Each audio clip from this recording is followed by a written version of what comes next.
지난 9월 6일 한국에 태풍 흰남노가 상륙을 해서 많은 비와 함께 많은 피해를 남기고 떠났습니다. 흰남노, 여러분 태풍 이름이 참 희한합니다. 그래서 뉴스 앵커도 한남노라고 발음했다가 욕을 먹기도 했대요. 흰남노, 생전 듣도 보도 못한 태풍이 찾아와서 어려움을 주었습니다. 이 흰남노라고 하는 태풍의 이름은 라오스 말입니다. 라오스에서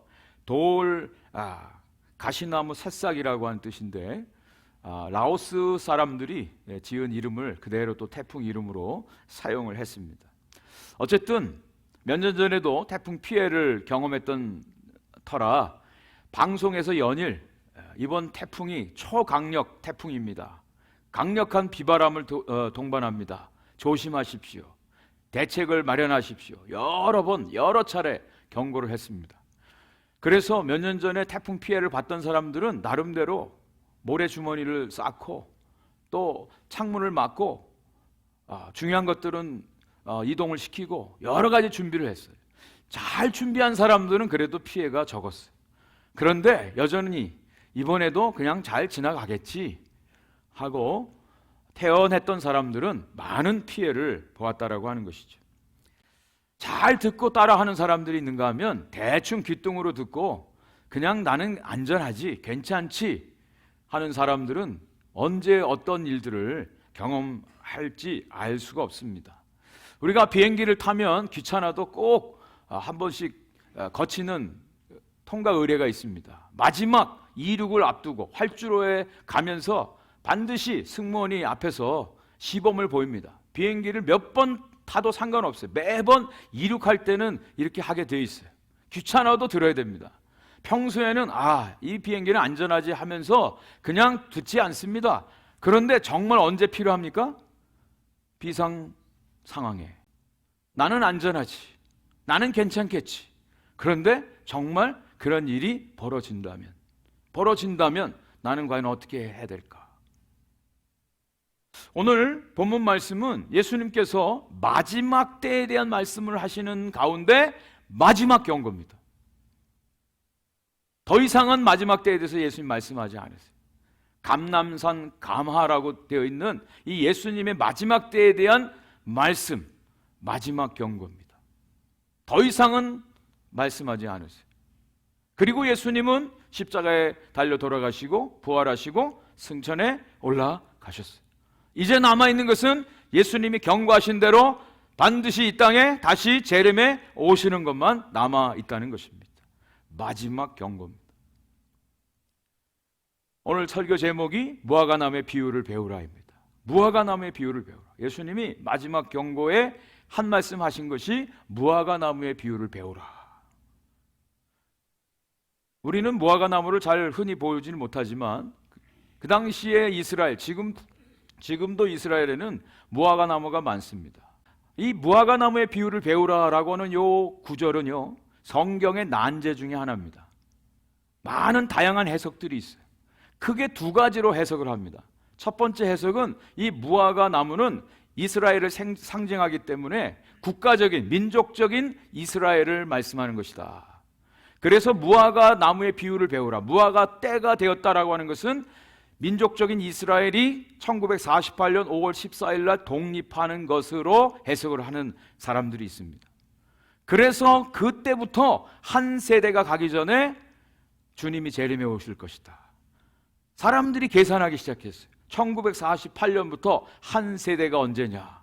한 세대를 어떤 사람은 40년, 어떤 사람은 50년, 또 모세의 기도 가운데 70년이나 80년, 그리고 길게 잡아서 100년. 그러면 적어도 2040년에 이제 주님이 재림에 오실 것이다. 이렇게 해석하는 사람들이 있습니다. 한둘이 아니라 많습니다. 자, 그리고 또 하나의 해석은 이 무화과나무는 민족적인 이스라엘이 아니라 영적 이스라엘을 의미하는 것이다. 오늘날 예수 그리스도를 믿는 영적 이스라엘, 그리고 종말의 때, 마지막 때의 징조가 있고 예수님이 재림에 오실 것이다 라고 해석하는 학자들이 있습니다. 저는 이 두 가지 해석 중에 후자를 택합니다. 오늘 말씀에도 그 근거가 있어요. 37절 말씀을 한번 볼까요? 같이 한번 읽겠습니다. 시작. 깨어 있으라. 내가 너희에게 하는 이 말은 모든 사람에게 하는 말이니라 하시니라. 네, 이 말씀은 유대인들에게, 그 당시 유대인들에게만 하신 말씀이 아니라, 민족적인 혈통적인 유대인들에게만 하신 말씀이 아니라 모든 사람들에게 하신 말씀이에요. 모든 사람이라는 것은 유대인들뿐 아니라 모든 세상 사람들, 예수 믿는 사람들, 영적 이스라엘을 가리켜서 말씀하시는 거예요. 그래서 오늘 저는 이 말씀, 예수님의 마지막 때의 마지막 경고의 메시지, 이것을 저도 마지막 메시지로 여러분들에게 들려드리고 싶습니다. 하나님의 말씀입니다. 라인홀드 니버라고 하는 기독교 신학자 또 윤리학자가 있습니다. 이분이 유명한 기도를 한 것이 있어요. 평안의 기도라고 하는 겁니다. 하나님, 바꿀 수 없는 것은 받아들이는 평온함을 주십시오. 또 바꿀 수 있는 것이라면 바꿀 수 있는 용기를 주십시오. 그리고 이 둘을 분간할 수 있는 지혜를 주십시오. 아주 유명한 기도입니다. 저는 이것이 마지막 때를 사는 우리 성도들에게 꼭 필요한 마음이라고 생각이 되어져요. 바꿀 수 없는 것이라면 그걸 받아들이는 평온함을 주십시오. 동요 없이. 그리고 바꿀 수 있는 것이라면 용기를 주십시오. 그런데 중요한 것은 이 둘을 분간할 수 있는 지혜가 필요해요. 이것이 거꾸로 하면 큰일 납니다. 지혜가 필요해요. 분별력이 필요하다는 거예요. 마지막 때를 사는 성도들에게 가장 필요한 것은 지혜입니다. 지혜. 분별력입니다. 하나님의 지혜가 필요해요. 그 지혜가 무엇인지 나중에 결론부에서 말씀드리겠습니다. 어쨌든 이 마지막 때 주님이 경고하시면서 꼭 알아야 될 세 가지를 말씀하셨어요. 꼭 알아야 될 세 가지. 가장 첫 번째는 꼭 알아야 될 것 하나, 예수님의 재림은 반드시 이루어질 것이다. 재림의 명백성입니다. 오늘 본문 28절 29절 말씀에 무화과나무의 비유를 배우라. 그 가지가 연하여지고 잎사귀를 내면 여름이 가까운 줄 아나니 이와 같이 너희가 이런 일이 일어나는 것을 보거든 인자가 가까이 곧 문 앞에 이른 줄 알라. 무화과나무. 얼마 전에도 우리 지신철 장로님 그 뒷뜰에 무화과 나무가 있는데 그것을 새들하고 싸우면서 그것을 지키셔서 무화과 나무를 땄다고 가져오셔서 먹은 기억이 있어요. 며칠 전에. 얼마나 단지요. 얼마나 맛있는지. 무화과 나무 이스라엘 사람들에게 흔히 볼 수 있는, 어디서나 볼 수 있는 거예요. 나뭇잎이 무성하고요. 열매가 많습니다. 그래서 일명 가난한 자들의 열매다. 그런 별명을 가지고 있습니다. 구약 성경에도 이스라엘에 대해서 무화과 나무로 많은 비유를 하고 있고요. 그리고 예수님께서 마가복음 11장에 이미 무화과 나무에서 열매를 따려고 했는데 열매가 없었어요. 그때 무화과 나무를 저주하신 사건이 있었죠. 무화과 나무의 이 비유 가운데 가지가 연해지고 잎이 나거든 여름이 가까운 줄 알라. 네. 팔레스틴은요 지중해성 기후입니다. 그래서 대부분의 나무들은 사시사철 푸릅니다. 그런데 무화과 나무는 겨울에 낙엽이 떨어져요. 그리고 봄이 되면 새싹이 돋고 거기서 잎이 나오고요. 그리고 잎이 무성해지면 열매가 나오는 거예요. 근데 그때가 언제냐? 봄에 싹이 나고 잎이 자라기 시작합니다. 그 잎이 자랄 때 처음 열매가 익어요. 그때는 익지 않은 거라 아주 시큼하고 잘 먹을 수는 없어요. 그런데 너무 가난한 사람들은 그거라도 먹을 수 있는 열매죠. 그리고 이제 정작 열매를 맺는 때는 여름입니다. 여름에 농익은 무화과를 따서 먹을 수가 있습니다. 나뭇잎의 이 변화에 따라서 여름이 가까운 줄을 아는 것처럼 이런 일들이 이루어지면 인자가 가까운 줄 알라. 곧 문 앞에 이르렀다. 문 앞에 이르렀다. 문 앞에 이르렀다면 어떻게 해야 됩니까? 손님이 와서 여러분 집에 초인종을 누르면 어떻게 해야 됩니까? 귀한 손님이라면 문을 반드시 열어줘야죠. 그렇죠? 주님의 재림과 함께 마지막 때의 징조들이, 이런 일들이 벌어지는 것을 보면 인자가 온 것을 알라. 이런 일이라고 하는 것은 마지막 때의 징조, 예수님이 말씀하신 8가지의 현상입니다. 첫 번째로는 거짓 그리스도, 거짓 구원자가 나와요. 두 번째, 세계의 분쟁이 일어납니다. 세 번째, 자연재해가 일어납니다. 성도들에 대한 핍박이 있습니다. 교회가 배교가 일어나고요. 그리고 거짓 선지자들이, 거짓 교사들이 일어납니다. 또 마지막 때의 징조는 사랑이 식어집니다. 그리고 8번째는 땅끝까지 복음이 전파됩니다. 이런 8가지의 마지막 때의 증거, 이런 일들이 일어나는 것을 보거든 예수님이 곧 문 앞에 이른 것을 알라고 주님이 말씀하고 있는 거예요. 그러면서 주님이 재림의 이 명백함을 더 강조하기 위해서 2가지를 말씀해 주시는데, 그것이 30절 31절 말씀입니다. 같이 한번 읽어보겠습니다. 시작. 내가 진실로 너에게 말하노니 이 세대가 지나기 전에 이 일이 다 일어나리라. 천지는 없어지겠으나 내 말은 없어지지 아니하리라. 네. 이 세대가 다 지나기 전에, 이 세대가 지나기 전에 이런 일이 다 이루어질 것이다.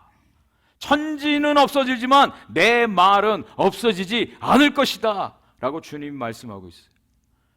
근데 여기서 문제가 이 세대, 이 세대를 어떻게 보느냐라고 하는 거예요. 이 세대, 여기 이 세대라고 하는 단어가 게네아라고 하는 헬라어 단어입니다. 게네아라고 하는 이 단어는 다양한 뜻이 있습니다. 첫째로는 세대라고 하는 generation이라는 뜻이 있고요, 그 다음에 시대라고 하는 age의 뜻이 있고요, 시간이라는 time의 뜻이 있고요, 또 국가라고 하는 네이션의 뜻이 있습니다. 이것을 너무 하나의 문자적인 단어적인 것으로 해석하면 사람들이, 이른바 이단들이 말하는 예수님이 몇 날 며칠에 오신다라고 하는 그런 해석들이 가능한 거예요. 근데 여기서 말하는 세대라고 하는 것은 주님의 세대를 말하죠. 성경에 나오는 마지막 때는 언제부터 언제입니까? 주님이 초림하시고 재림에 오실 때까지. 많은 사람들이 주님이 재림에 오시는 마지막 때를 산다고 하는데, 아니 주님은 그 당시에도 마지막 때라고 하는데 지금도 마지막 때예요. 여기서 우리가 분명한 것은 주님 말씀하시는 이 세대라고 하는 것은 주님이 초림에 오신 때부터 주님이 마지막 재림에 오실 때까지 그 세대를 말씀하고 있습니다. 그리고 주님이 반드시 재림에 오신다라고 하는 것을 세상은 변하고 세상은 사라질 것이다. 하지만 주님이 말씀하신 말씀은 결코 사라지지 않을 것이다. 여러분, 주님의 말씀이 어떤 말씀입니까? 아무것도 없었던 무에서 천지를 창조하신 능력의 말씀 아닙니까? 이 모든 세상 사람들은 다 거짓되어지고 자기 한 말을 지키지 못할지라도 하나님은 한 번도 변개치 않으신, 거짓말 못하시는 신실하신 하나님의 말씀 아닙니까? 우리가 인간관계에 있어서도요, 어떤 사람들은요, 약속을 하면, 말을 하면 반드시 지키는 사람들이 있어요. 약속을 하잖아요. 맨날 몇 시에 만나자고 하잖아요. 그럼 반드시 나타나요. 조금도 의심하지 않아요. 왜? 평소에 약속을 지키는 사람은요, 반드시 지킵니다. 신뢰가 갑니다. 하물며 우리 주님께서 천지가 없어지지만 내 말은 사라지지 아니하고 반드시 재림에 오실 것이다 라고 말씀하셨다면 그날이 우리에게 반드시 임하지 않겠습니까? 주님은 반드시 재림에 오십니다. 이것이 우리가 알고 있어야 될 가장 중요한 주님의 재림이 있다라고 하는 거예요. 오늘 우리 김금재 선교사님이 이제 성경적 세계관 말씀을 해주시는데, 성경은요 4가지 주제로 돼 있어요. 창조와 타락과 회복과 완성이에요. 창조 일어났습니까? 안 일어났습니까? 일어났어요. 타락 이루어졌습니다. 또 회복, 예수 그리스도께서 십자가에서 죽으시고 부활하심으로 회복이 이루어졌어요. 이제 남은 건 뭐예요? 완성이 남았어요. 완성은 예수 그리스도의 재림으로 이루어지는데, 성경은 하나도 흐트러짐 없이, 하나도 빠짐없이 반드시 다 성취되어지는 하나님의 약속의 말씀입니다. 이 약속의 말씀이 반드시 이루어지는 거예요. 예수 그리스도의 재림을 통해서. 2016년에 차바라고 하는 태풍이 불었습니다. 그 해운대 바닷가에 바로 고층 빌딩이 있습니다. 거기에 태풍으로 인해서 12m의 해일이 들어와서 완전히 다 잠겼어요. 둥둥 떠내려가고요. 큰 피해를 입었습니다. 이것을 한번 경험한 사람들은요, 이번 흰남노 태풍 온다고 하니까 그거 대비하느라고 준비했다는 거 아닙니까? 경험한 사람, 그것을 경험해 본 사람은 그 말을 듣고 순종하게 돼 있어요. 자, 1994년에 노스리치의 지진이 일어났습니다. 1월 17일 날 제가 미국에 발을 디딘 날입니다. 비건이 왔어요. 지진이 일어났어요. 캘리포니아에 사신 분들, 지진 그냥 먼 나라 다른 동네에 일어나는 일이 아니라 실질적으로 일어나는 일입니다. 몇 년 전에도 이 브레아 지역에도 땅이 흔들리지 않았습니까? 실제로 일어나는 일이에요. 여러분, 이것을 안다면, 이것을 분명하게 경고해 주시는데, 이것을 마음에 가지고 준비하고 깨어있는 삶을 사는 것, 이것이야말로 진정한 지혜로운 삶이에요. 자, 두 번째 꼭 알아야 될 것이 있습니다. 알아야 될 것이 두 번째 있는데, 그것은 그 때와 시간은 알지 못함을 알아야 된다라고 하는 거예요. 그거 알려고 하지 말라는 거예요. 32절 말씀 같이 한번 읽어보겠습니다. 32절 말씀입니다. 시작. 그러나 그 날과 그때는 아무도 모르나니 하늘에 있는 천사들도 아들도 모르고 아버지만 아시느니라. 네, 그 날, 분명히 그 날이 있는데 그 때와 시간은 모른다. 모르는 것을 알라, 이거예요. 소크라테스를 아십니까, 여러분? 소크라테스가 한 말, 유명한 말이 뭐죠? 너 자신을 알라. 원래 그 뜻이 뭔지 아세요? 너 자신을 알라? 그것은 내가 얼마나 모른다라고 하는 사실을 알라라고 하는 뜻이에요. 뭘 아는 게 아니라 내가 모르는 것들이 너무 많다라고 하는 것을 알라라고 하는 뜻이에요. 주님께서 분명하게 재림에 오실 것을 말씀하셨어요. 징조들을 말씀해 주셨어요. 그런데 시간은 말씀해 주지 않으셨어요. 그 때와 시간은 알려주지 않으셨어요. 우리가 당하는 자연재해들 어느 정도는 예측이 가능합니다. 그런데 정확한 때를 몰라요. 정확한 시간을 몰라요. 그거를 안다면 피해를 줄일 수 있고 온전하게 구원을 받을 수 있겠지. 근데 여기에 하나님 아버지의 놀라운 섭리가 있는 것을 우리는 발견하게 됩니다. 천사도 모르고 아무도 모르고 아들도 모르고 오직 아버지만 아신다 그랬어요. 예수님도 모르는 거예요. 우리가 믿는 삼위일체 교리가 있습니다. 삼위일체.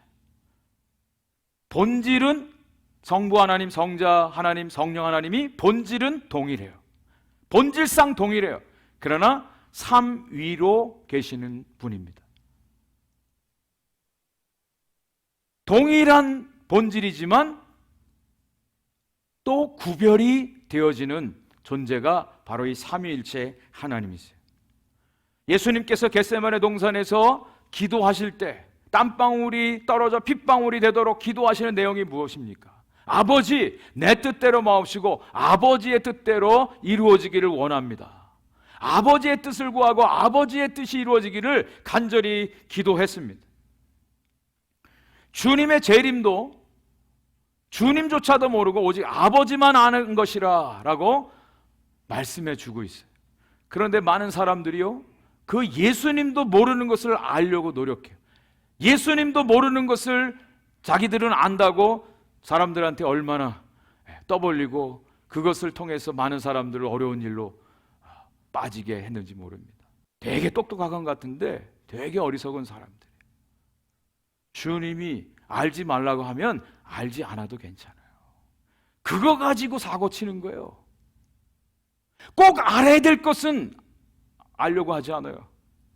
알지 않아도 된다라고 하는 것은 알려고 해요. 그게 인간들의 죄성, 본성들이에요.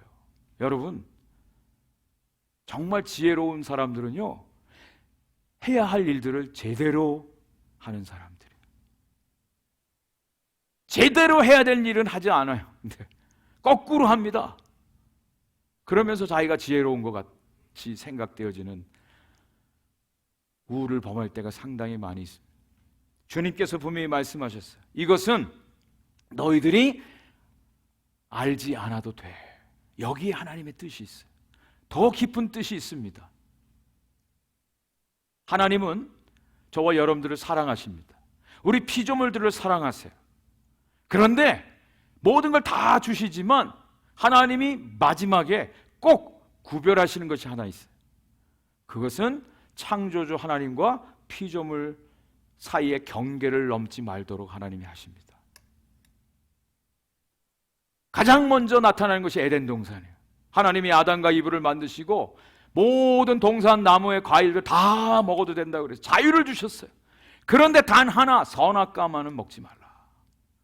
여러분, 그렇다고 선악과가 대단한 어떤 특별한 나무입니까? 아닙니다. 똑같은 나무예요. 그런데 그 나무만큼은 너희들이 먹지 말라 분명히 말씀하셨어요. 그것은 창조주 하나님과 피조물 사이를 나누시는 거예요. 구별하시는 거예요. 그 경계를 정하시는 겁니다. 성경 전체를 보면 하나님은 반드시 이 경계를 정하세요.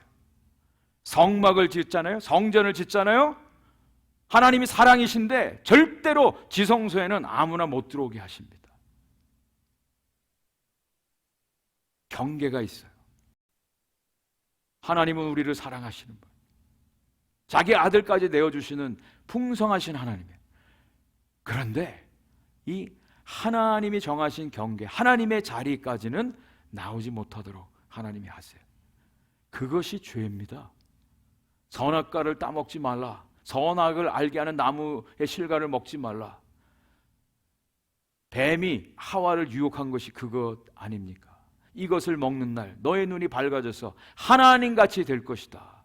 너 스스로가 선악의 기준이 되어지는 하나님 같은 존재가 될 것이다. 그것이 죄입니다. 우리들의 모든 삶 속의 행동 가운데 하나님이 하나님 되셔야 되는데 내가 하나님의 자리에 조금이라도 들어가는 것, 그 모든 것들이 죄라고 하는 거예요. 생각이든 행동이든. 이것이 신앙입니다. 이번 주간에도 어느 집사님과 같이 대화를 나누는데 분명히 말씀드렸어요. 신앙생활은 뭐냐?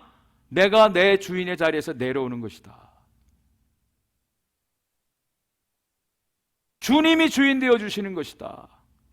그런데 그게 제일 힘들대요. 맞아요. 제일 힘들어요. 그런데 그 길이 구원의 길이에요. 그 길이 생명의 길이에요. 그것이 정말 주님 안에서 누리는 가장 큰 행복과 기쁨의 자리입니다. 하나님은 계속해서 그것을 다루시는 거예요. 그것을 다루세요. 평생을 그것을 다루세요.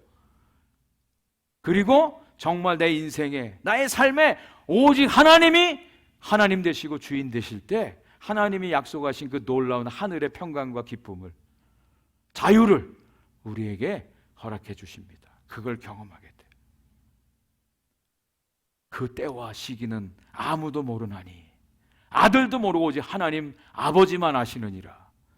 이 말씀에 담겨져 있는 하나님 아버지의 놀라우신 그 속마음을, 섭리를 저와 여러분들이 깨닫는 은혜가 있기를 간절히 축복합니다. 오늘날 세상 사람들이요, 어떻게 합니까? 생명 창조, 인간 복제 합니다.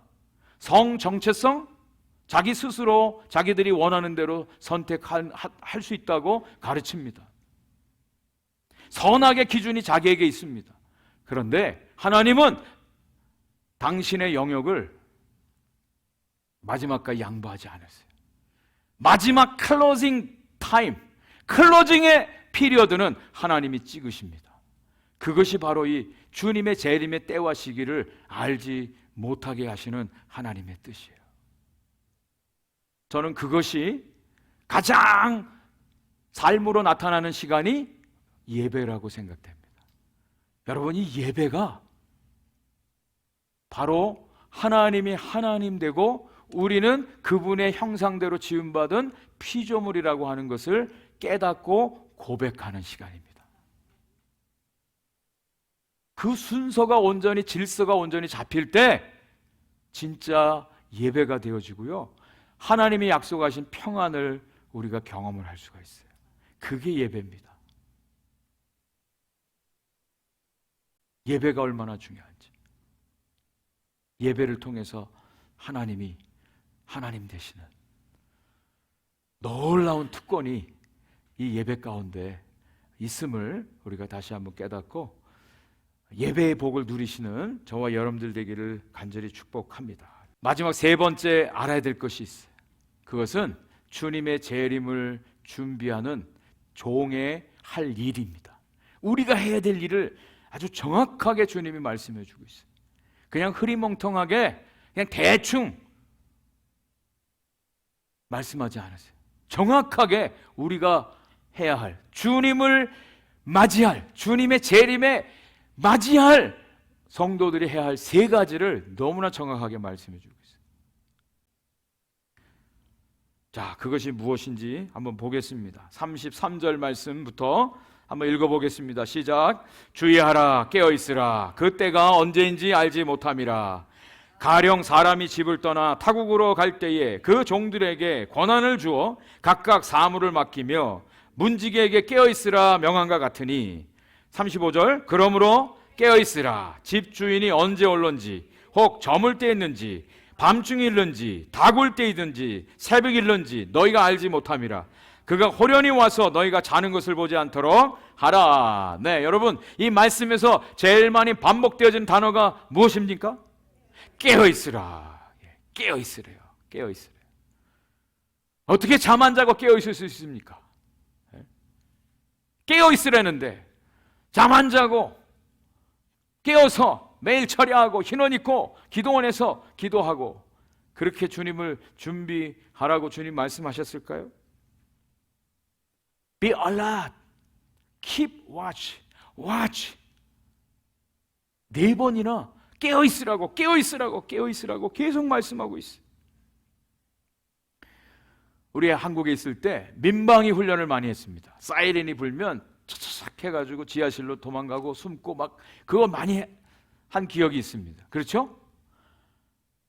근데 이미 다 미리 알려줍니다. 맨날 몇 시에 사이렌 불면 이렇게 하십시오라고. 근데 이건 훈련이에요. 근데 훈련만 가지고는 실력이 쌓여지지 않습니다. 진짜는 실전이어야 돼요. 실전. 그러던 어느 날 1983년 2월 25일 오전 10시 58분 사이렌이 울렸어요. 그때 방송이 나왔어요.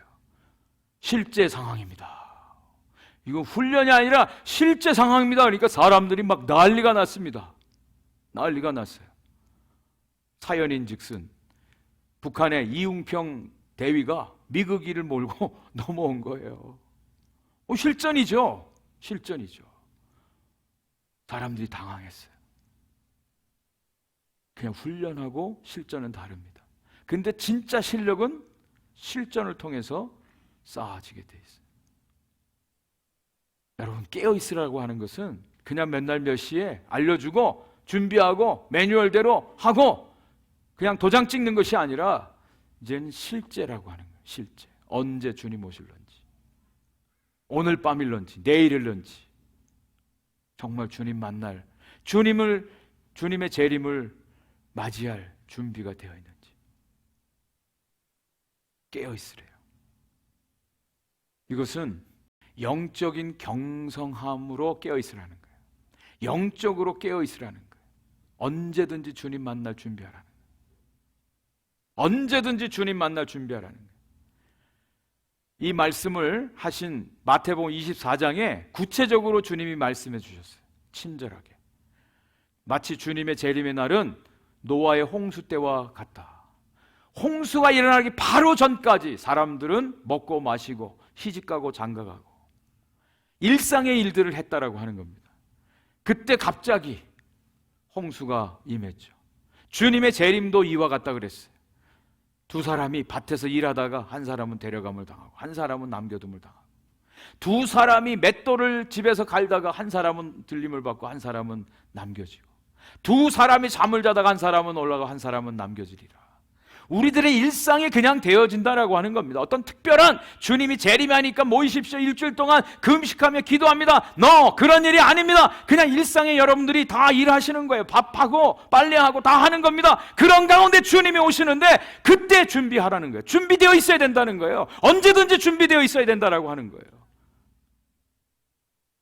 항상 언제든지 주님 맞이할 준비를 하고 있으라고 말씀하고 있어요. 여기에 대해서 누가는 이렇게 또 경고하고 있습니다. 누가복음 21장 34절 35절입니다. 너희는 스스로 조심하라. 그렇지 않으면 방탕함과 술 취함과 생활의 염려로 마음이 둔하여지고 뜻밖의 그날이 덫과 같이 너희에게 임하리라. 이날은 온 지구상에 거하는 모든 사람에게 임하리라. 여기에 경고하는 것 세 가지가 나옵니다. 방탕함. 방탕함이라고 하는 것은 자기 스스로를 그냥 던져버리는 거예요. 던져놓는 거예요. 그리고 술 취함이라고 하는 것은 어떤 것에 취해 사는 겁니다. 자기의 삶을 완전히 묶어서 취해서 살아가도록, 꼭 술만이 아니라 우리들을 취하게 하는 어떤 것들. 그리고 또 하나가 생활의 염려로 근심하는 거예요. 그래서 마음이 둔해진다. 그래서 둔해진다. 그렇지만 주님은 언제든지 재림에 오시는 그 때와 시간을 알지 못한 채 주님의 재림이 있다라고 말씀하고 있어요. 온 지구상에 거하는 모든 사람들에게 그날이 임할 것이다 라고 말씀해 주고 있어요. 저는 여러분들 도전 드리고 싶어요. 영적으로 깨어 있으십시오. 영적으로 깨어 있으십시오. 언제 어떻게 주님이 오실런지 우리는 알 수 없어요. 영적인 경성함이 필요해요. 두 번째, 영적인 경성을 위해서 주님이 제시하신 방법이 있습니다. 그것이 바로 기도하라는 거예요. 기도하라. 깨어 기도하라. 누가복음 21장 36절 말씀입니다. 같은 맥락 속에서 주님이 하신 말씀이에요. 같이 한번 읽겠습니다. 시작. 이러므로 너희는 장차 올 이 모든 일에 능히 피하고 인자 앞에 서도록 항상 기도하며 깨어 있으라 하시니라. 아멘. 저는 이 말씀을 주님의 말씀으로 믿습니다. 여러분, 우리가 영적으로 깨어 있는 가장 중요한 길은 기도하는 일밖에 없어요. 기도밖에 없습니다. 장사가 없습니다. 목사요? 선교사요? 기도 안 하면 똑같아요. 직업이니까 기도한다고요? 그렇지 않습니다. 기도 없이는 우리의 영혼이 깨어나지 않아요. 그래도 기도할 때 하나님과 만나는 거예요. 하나님과 교제하는 거예요. 하나님의 뜻에 대해서 더 깊이 우리가 묵상할 수 있어요. 기도 없이는 신앙생활을 할 수가 없습니다. 더더욱 마지막 때 주님의 재림이 가까운 이때에 우리의 기도 생활이 끊이지 않기를 간절히 소원합니다. 기도로 깨어나는 우리 교회가 되길 원해요. 하나님이 계속 도전하시는 것이 우리 오픈도 교회가 이제 정말 기도할 때라는 거예요. 기도 없는 부흥도 없고요. 기도 없는 성장도 없고요. 기도 없는 어떤 영적인 변화도 없습니다. 항상 깨어 기도하라. 주님의 말씀입니다. 마지막 세 번째, 지혜롭고 충성된 종으로 섬기라 말씀하고 있습니다. 마태복음 24장 45절 말씀입니다. 충성되고 지혜 있는 종이 되어 주인에게 그 집 사람들을 맡아 때를 따라 양식을 나눠줄 자가 누구냐? 주인이 올 때에 그 종이 이렇게 하는 것을 보면 그 종이 복이 있으리로다. 여기 두 가지를 말합니다. 종은 종인데 충성스럽고 지혜로운 종. 충성스러운 종이 되라. 충성이라고 하는 것은 주인의 마음을 헤아리고 주님의 그 뜻에 합당하게 섬기는 종을 말합니다. 열심은 있는데 자기 원하는 대로 역시 열심이 아니라 주인이 원하시는 뜻대로 충성하는 거예요. 그게 충성이에요. 달란트 비유에서도 5달란트, 2달란트 받은 사람 칭찬받았어요. 주인의 뜻을 분명히 헤아리고 그 가운데 행했어요. 1달란트 받은 사람은 주인에 대해서 오해했죠. 주인은 아주 마음이 굳은 사람이다. 악한 사람이다. 주인의 뜻을 먼저 알아야 돼요. 그게 충성이에요. 그리고 지혜로운 종이 되어야 된다. 지혜. 여러분, 지혜가 뭘까요? 사도 바울이 지혜에 대해서 말씀하신 말씀이 여기 있습니다. 에베소서 5장 16절 18절입니다. 같이 한번 읽어보겠습니다. 시작. 세월을 아끼라. 때가 악하니라. 그러므로 어리석은 자가 되지 말고 오직 주의 뜻이 무엇인가 이해하라. 술 취하지 말라. 이는 방탕한 것이니 오직 성령의 충만을 받으라. 아멘. 여기 보면 세월을 아끼라 그랬어요. 세월을 아끼라. 술 취하지 말고 성령 충만을 받으라. 세월을 아끼는 것, 성령 충만한 것, 그것이 지혜로운 거예요. 시간을 아끼라는 거예요. 지금은 하나님이 우리를 훈련하시고 우리가 훈련받고 성숙되어지고 주님을 닮아가야 될 지금 시점, 시간을 허비하지 말라는 거예요. 세월을 아끼라는 거예요. 그것이 성령 충만이에요. 이제 말씀을 맺습니다. 여러분, 주님이 분명히 재림에 오신다고 말씀해요. 마지막 때 세 가지 말씀드렸어요. 가장 첫 번째, 주님이 반드시 재림에 오신다. 약속의 말씀, 말씀이 사라지지 않는다. 두 번째, 그 때와 시는 알지 못한다. 그렇지만 분명히 있는데 그것은 하나님의 주권, 하나님의 섭리가 거기에 담겨져 있다. 그리고 세 번째, 주님 앞에서 영적으로 경성하고 깨어서 기도하고 충성스럽고 지혜로운 종으로 주님을 섬기라는 거예요. 꼭 주님이 재림에 오신다고 해가지고 그것만을 위해서 준비하라는 게 아니라 평소에 정도의 삶을 살라라고 하는 거예요. 스피노자 아시죠? 내일 지구에 종말이 오더라도 뭐 한다고요? 사과나무를 심겠대요. 이 스피노자는요, 철학자들의 그리스도라고 하는 별명이 있는 사람이에요. 존재론적인 의미를 이야기한 거죠. 자기는 내일 종말이 와도 사과나무를 심겠대. 여러분들에게 여쭙겠습니다. 주님이 오늘 밤에 재림에 오신다면 여러분들은 무엇을 하시겠습니까?